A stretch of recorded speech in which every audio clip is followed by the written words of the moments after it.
আসসালামু আলাইকুম, কেমন আছেন সবাই? আশা করি সবাই ভালো আছেন। আলহামদুলিল্লাহ আমিও ভালো আছি। তবে মনটা একটু খারাপ। আজ অনেক দিন পর আবার একটু ভালো করে ভিডিও দেওয়া শুরু করছি। আর এই যে দেখতে পাচ্ছেন, এটা হচ্ছে আমার গুগল এখন ঘুমোচ্ছে। আর এই হচ্ছে আমার পুচু। পুচু এখন অনেক দুষ্টুমি করা শিখে গেছে। আর এই হচ্ছে আমার টিন, আমি চাদরটা বিছিয়েছিলাম ঘুমানোর জন্য। আর চাদর বিছানো দেখলেই এরা সব বিছানার উপর উঠে চলে আসে আর কি ঘুমানোর জন্য। দেখো কিভাবে ঘুমোচ্ছে টিন। আর পুচুরে বানাইছে টিন এখন বালিশ। পুচুর মাথার পুচুর পিঠের উপরে মাথা দিয়ে টিন এখন ঘুমোচ্ছে। আমার টিন পুচু ওরা সবাই অসুস্থ ছিল, এখন আল্লাহ দিলে ভালো আছে।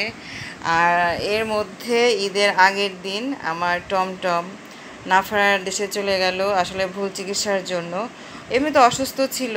এমনিতেই অসুস্থ ছিল। তারপর আমরা ভাবছি যে ওকে একটু মেডিকেলে নিয়ে যাই, ক্লিনিকে, কারণ ও শ্বাসকষ্ট উঠেছিল হঠাৎ করে। তারপরে প্রথমে একটা ভ্যাটের কাছে নিয়ে যায়, সেখানে ডাক্তার না থাকাতে রিসেপশনে যে ভাইয়াটা থাকে ও বলল যে আরেকটা নতুন ক্লিনিক হয়েছে আমাদের এখানেই খিলগাঁও চৌরাস্তায়। ক্লিনিকটা ভালো, ওখানে অক্সিজেন পাওয়া যায় সব কিছু। তারপরে নেওয়ার পর যা অবস্থা হলো, সেখানেও ডাক্তার ছিল না, কিন্তু সেখানে যে লোকগুলো ছিল খুবই খারাপ।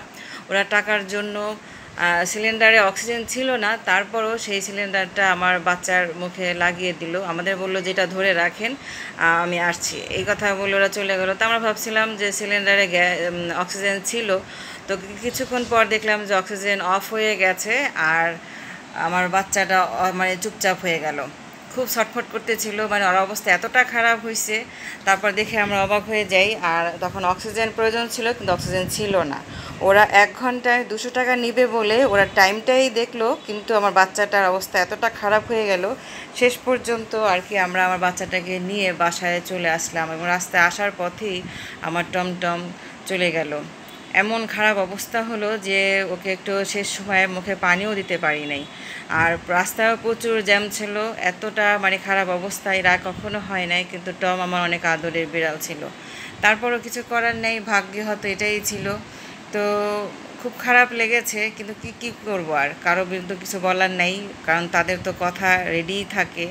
যেটা বলবো সেটার জন্যই তারা আগে থেকেই তৈরি থাকে, দোষটা আমাদেরই হবে। সেজন্য আর আমি কোনো ভ্যাটের বিরুদ্ধে কিছু বলছি না, কারণ সবার বিচার তো একজন আছেই, আল্লাহ দেখবেন। আর কারো ক্ষতি কেউ করলে তার বিচার আল্লাহ করবেন, তা আল্লাহর উপরে ছেড়ে দিলাম।